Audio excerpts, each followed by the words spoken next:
মুভির শুরুতে আমরা একটা প্রেগনেন্ট মেয়েকে দেখতে পাই যার নাম হচ্ছে নাগ এবং সে তার স্বামীর সঙ্গে বাসাতে থাকতো, কিন্তু কিছুদিন আগে তার স্বামী যুদ্ধে গিয়েছিল, এখনো ফিরে আসেনি।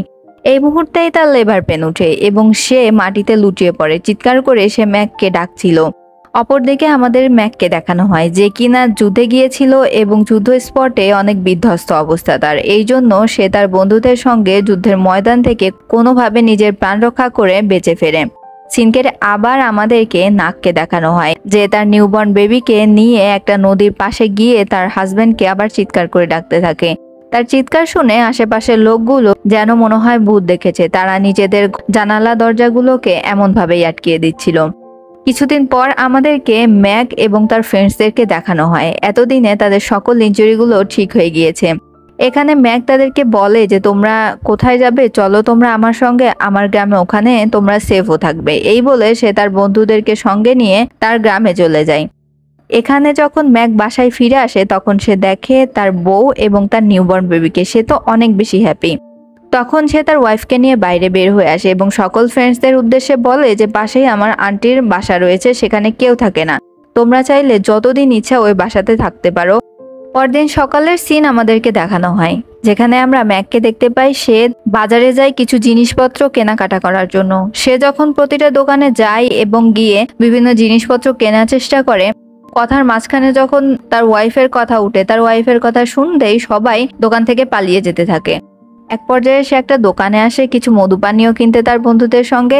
তখন সেই দোকানের শপকিপার মহিলাটি তাকে জানায় যে তার ওয়াইফ আসলে কোনো মানুষ না, সে হচ্ছে একটা ভূত। এই কথা বলতে বলতে শপকিপারের ছেলে সেখানে চলে আসে এবং তার মাকে সরিয়ে নিয়ে চলে যায়। আর এই কথা শুনে সবাই অনেক বেশি অবাক হয়ে যায়। এদিকে ম্যাকের বন্ধুগুলো সেই মধু পানীয়গুলো পান করছিল এবং মনে মনে ভাবছিল যে শপকিপার মহিলা যা বলছিল তাহলে কি সেগুলো সত্যি, আমাদের কি যাচাই করা উচিত।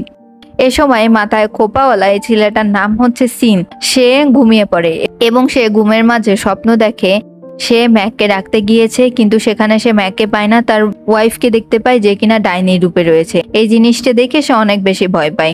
তারপরে সে হকচকিয়ে ঘুম থেকে ওঠে। তখন তার বন্ধুরা বলে তুমি অনেক বেশি ড্রিঙ্ক করে ফেলেছো, এই জন্য এসব আনপান্তি স্বপ্ন দেখছো। এই বলে ওকেই আবার পাঠায় ম্যাককে ডাকার জন্য। সিন এখানে যখন ম্যাককে ডাকতে যায় তখনই তার একটু উদ্ভট লাগছিল। সে যখন সিঁড়ি দিয়ে উঠতে চায় সিঁড়ি ভেঙে পড়ে যায়। এরপরে সে বহু কষ্টে সেই বাসাতে উঠে, কিন্তু সে দেখতে পায় বাসাটা একদম পরিত্যক্ত বাসার মতো এবং সেখানে একটা দোলনা ঝুলানো রয়েছে যেখানে কিনা একটা বাচ্চা দোল খাচ্ছে। আর এই জিনিসটা দেখে সে অনেক বেশি ভয় পায়। সে সত্যি ভূত ভূত বলে চিৎকার করতে করতে সেখান থেকে দৌড়ে আসতে থাকে এবং তার অন্যান্য বন্ধুদেরকেও সে কি দেখেছে সেই জিনিসটা এক্সপ্লেন করার চেষ্টা করে।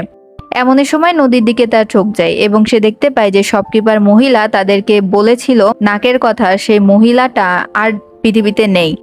আর এই জিনিসটা দেখে তারা অনেক বেশি ভয় পেয়ে যায় এবং ভাবে যে তাহলে সবাই সত্যি কথা বলছে, নাক আসলে মানুষ না, সে হচ্ছে ভূত।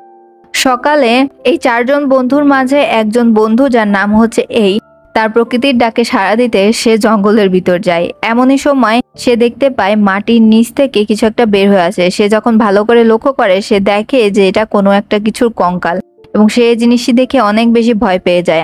আসার পথে সে অনেকগুলো মৌমাছির কামড় খায়, যার কারণে সে তার বন্ধুদের কাছে পুরো ব্যাপারটা এক্সপ্লেন করতে পারে না। এরপরে এর মুখ যখন একটু ঠিক হয়ে যায় তখন তার বন্ধুদেরকে বলে নাগ ভাবির হাতে আমি যেই আংটিটাই দেখেছি ওই পাশে সে কঙ্কালের হাতে আমি ওই আংটিটাই দেখেছি, তার মানে সত্যি সত্যি নাগ কোনো মানুষ নাই, নাগ হচ্ছে একটা ভূত। আমাদেরকে এখান থেকে যত দ্রুত সম্ভব পালিয়ে যেতে হবে।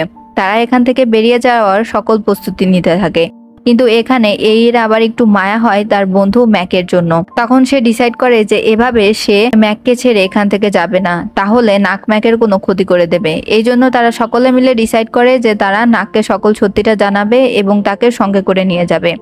কিন্তু রাত্রে তারা ম্যাককে সকল সত্যিটা বলতে গেলেও নাকের জন্য তারা ম্যাককে কিছুই বলতে পারে না। তারা যখন ফিরে আসছিল ম্যাক এখানে তার সকল বন্ধুদেরকে রাত্রে ডিনার করে যেতে বলে। তার সকল বন্ধুরা যখন ডিনার টেবিলে বসে তখন তারা খাবারের জায়গায় অন্য কিছু জিনিস দেখছিল, পোকামাকড় টাইপের জিনিস আর কি। কিন্তু ম্যাক এখানে খাবারই দেখছিল, কারণ ম্যাক এখনো নাকের ইলিউশনের ভিতরে ছিল। আর সকল বন্ধুরা যেহেতু সত্যিটা জানতো এই জন্যই তারা মূলত যে জিনিসটা যেরকম সেই জিনিসটা সেরকমই দেখছিল। খাবার শেষে তারা একটা গেম খেলে, কোনো একটা ওয়ার্ড বলা হবে এবং সেই ওয়ার্ডটাই তাদেরকে অভিনয় করে দেখাতে হবে। এখানে এই গেমটা খেলতে খেলতে তারা সবাই ম্যাককে বলে দেয় যে তার ওয়াইফ হচ্ছে মানুষ না, একজন ভূত। আর এই জিনিসটা বুঝতে পেরে নাক তাদের দিকে একদম ভয়ঙ্কর দৃষ্টিতে তাকায়। তারা নাককে দেখে সেখান থেকে পালিয়ে যেতে থাকে। তারা যখন নৌকায় চড়ে তাদের ডেরাতে ফিরে যাচ্ছিল তখন নাক তাদের কাছে আসে এবং তাদেরকে সাবধান করে দেয়। একটু পরেই তাদের দরজায় কড়া নড়ে। তারা দেখতে পায় যে ম্যাক তাদের কাছে এসেছে। ম্যাক তাদের উপর চিৎকার করতে থাকে এবং বলে, পাড়ার লোকদের মতো তোমাদের মাথাও খারাপ হয়ে গেছে, তোমরা আমার বউকে ভূত বলছো, তোমরা এখান থেকে চলে যাও, থাকার দরকার নেই, তোমাদের মতো বন্ধুরা আমার দরকার নেই। এইসব বলে সে তার ওয়াইফের কাছে ফিরে যায়। আমরা রাত্রে দেখতে পাই ম্যাকের শরীরে অনেক বেশি কাদামাটি লেগে রয়েছে এবং এখানে এসে সে তার বউকে অনেক ভালো ভালো কথা বলে সে তার বউকে জড়িয়ে ধরে। পরদিন রাত্রে আমরা দেখতে পাই সে তার ওয়াইফকে নিয়ে একটা মেলায় ঘুরতে যায়। মেলাতে এসে তারা দুইজন নাগরদোলাতে চড়ে এবং এই নাগরদোলা যখন ঘুরছিল তখন ম্যাক নাককে বলে যে আমি তোমাকে অনেক বেশি ভালোবাসি সারা জীবনের জন্য। তখন নাক ম্যাককে বলে, ধরো আমি যদি মারা যাই তাহলেও কি তুমি আমাকে ভালোবাসবে? ম্যাক তখন বলে, তুমি মারা গেলেও আমি তোমাকে সবসময় ভালোবাসবো, কারণ আমি তোমাকে ছাড়া কোনোদিনই একা থাকতে পারবো না নাক। আর এইসব কথা বলে দুইজনই অনেক বেশি ইমোশনাল হয়ে যায়। এরপরে তারা দুইজন যায় একটা হন্টেড হাউসে। সেখানে গিয়ে তারা মজা করতে থাকে। এদিকে আমরা দেখতে পাই ম্যাকের বন্ধুরা তাকে সেখান থেকে কিডন্যাপ করে নিয়ে যাওয়ার চেষ্টা করে যেন তারা নাকের হাত থেকে ম্যাককে বাঁচাতে পারে, কিন্তু শেষ রক্ষা হয় না, উল্টে তারা নাকের কাছে ধরা পড়ে যায়। তারা তো সেখান থেকে ম্যাককে নিয়ে আসতে পারে না। এরপরে তারা সবাই যখন জঙ্গলের ভিতর সকলে এক হয় তখন তারা ভাবে হয়তো তারা ভুল বুঝছে, নাক মেবি বেঁচে আছে, ম্যাকই মনে হয় মরে গেছে, কারণ যুদ্ধে তো ম্যাক অনেক বেশি ইনজুর্ড হয়ে পড়েছিল। তখন তারা ভাবে যে তাদের বন্ধুই মনে হয় অ্যাকচুয়াল ভূত। আর এই জন্য ম্যাকের হাত থেকে এখন তার ওয়াইফকে বাঁচানোর জন্য তারা ডিসাইড করে যে আমরা ম্যাককে নয় তার ওয়াইফকে নিয়ে এখান থেকে চলে যাব। আর এখানে আমরা ম্যাকের চারজনের ভিতর একজন বন্ধুকে দেখতে পাই যার নাম হচ্ছে পুক, যে কিনা ম্যাকের ওয়াইফকে প্রথম দেখাতে পছন্দ করে ফেলেছিল। এখানে সে ডিসাইড করে যে ম্যাক যদি বেঁচে না থাকে তাহলে ম্যাকের ওয়াইফকে আমি বিয়ে করব এবং তার সন্তানের দায়িত্ব আমি নেব। এবার আমরা দেখতে পাই ম্যাকের স্ত্রীকে ম্যাকের হাত থেকে বাঁচানোর জন্য তারা সকলে ম্যাকের স্ত্রীর কাছে যায় এবং তাদের সঙ্গে যেতে বলে। যখন নাক জিজ্ঞেস করে ম্যাক কোথায় তখন সে বলে যে ম্যাক আপনার জন্য অপেক্ষা করছে, আমাদেরকে পাঠিয়েছে আপনাকে নিয়ে যাওয়ার জন্য। এরপরে তারা সকলে ম্যাককে সেখানে রেখে ম্যাকের ওয়াইফ এবং বাচ্চাকে নিয়ে নৌকায় করে এখান থেকে বেরিয়ে যেতে থাকে। প্রতিমধ্যে ম্যাক নদীর মাঝে নেমে আসতে থাকে এবং সে বলে যে তোমরা আমার ওয়াইফ এবং বাচ্চাকে নিয়ে কোথায় যাচ্ছ? ম্যাক তাদেরকে বলছিল নৌকাটা থামাতে, কিন্তু তারা কিছুতেই নৌকা থামাচ্ছিল না। প্রতিমধ্যে আর একটা কাণ্ড হয়। তারা যখন নাককে নিয়ে বের হয়ে আসছিল তখন মাঝপথে নৌকাটি ডুবে যাচ্ছিল, কিন্তু তারা নৌকা ডোবার হাত থেকে বাঁচার জন্য নৌকার বইটা থেকে শুরু করে সকল মালপত্রকে ফেলে দেয়। যখন ম্যাক তাদের দিকে এগিয়ে আসছিল তখন তারা তাদের নৌকা নিয়ে সরতে পারছিল না। নাকি তো মূলত আসল ভূত, সে চাচ্ছিল না এখানে ম্যাককে ছেড়ে যেতে, আর সেই জন্য সে ট্রিক্স প্লে করছিল। এমনই সময় ম্যাক তাদের দিকে এগিয়ে আসার সময় সে ডুবে যেতে থাকে। যাই হোক, কোনোভাবে তার বন্ধুরা তাকে বাঁচিয়ে নেয়। তারা বুঝতে পারে যে ম্যাক আসলে কোনো ভূত না, কারণ ভূত হলে সে কোনোদিনই পানিতে এভাবে ডুবে যেত না। এর পরবর্তী সিনে তারা সকলে যখন তাদের বন্ধুকে নৌকাতে তুলে নেয় তখন তারা দেখতে পায় পাশেই বইটা রাখা। তারা নৌকা নিয়ে এগোতে থাকে। তারপরে তাদের মনে হয় বইটা তো অনেক দূরে চলে গিয়েছিল, এখানে কিভাবে আসলো? তখন সিন নামক এই বন্ধুটি উঠে দাঁড়ায় এবং তার দুই পায়ের মাঝখান দিয়ে সে নাকের দিকে তাকায়। তখন সে নাকের সেই ডাইনির রূপটি দেখতে পারে। সে অনেক বেশি ভয় পেয়ে যায়। এরপরে তারা সকলে ম্যাককে সঙ্গে করে নিয়ে সেই নৌকা থেকে নেমে পড়ে এবং একজন সাধুর কাছে চলে আসে, সকল সত্যিটা বলে যে আমরা এরকম ভূতের পাল্লায় পড়েছি। তারা যখন সাধুকে সকল সত্যিটা বলে তখন সাধু বেষ্টনীর মতো তৈরি করে তার ভিতরে বসে তন্ত্রমন্ত্র পড়ছিল। আর এই সময় সে এক ধরনের পবিত্র পানি ছেটাচ্ছিল হচ্ছে নাকের দিকে, কারণ এখানে ম্যাকের জন্য নাক চলে এসেছিল ম্যাকে এখান থেকে নিয়ে যাওয়ার জন্য। সাধু যখন পানি ছেটাচ্ছিল এরই মাঝখানে সকল বন্ধুরা নাককে দেখে ভয় পেয়ে লাফিয়ে ওঠে এবং সেই পবিত্র পানিটি চারপাশে ছিটিয়ে পড়ে। এরপরে সে সাধুটি বলে যে পবিত্র চাল দিতে। অন্যদিকে আমরা দেখতে পাই ম্যাকের একজন বন্ধু সেই চালগুলো অলরেডি পাখির খাদ্যতে পরিণত করেছে, পাখিরা সেই চালগুলোকে খেয়ে গিয়েছে। আর এই জন্য সাধু তাদের উপর অনেক বেশি রাগ করতে থাকে। কিন্তু এরই মাঝখানে সাধু যখন আবার মন্ত্র পড়া শুরু করে তখন ম্যাক কিছুতেই চাচ্ছিল না যে তার ওয়াইফ তাকে ছেড়ে চলে যাক। এই জন্য সে সাধুকে আটকানোর জন্য সাধুকে একটা লাথি দেয় এবং সাধু গিয়ে একদম সরাসরি নাকের সামনে পড়ে। নাক সাধুর দিকে একদম ভয়ঙ্কর দৃষ্টিতে তাকিয়েছিল।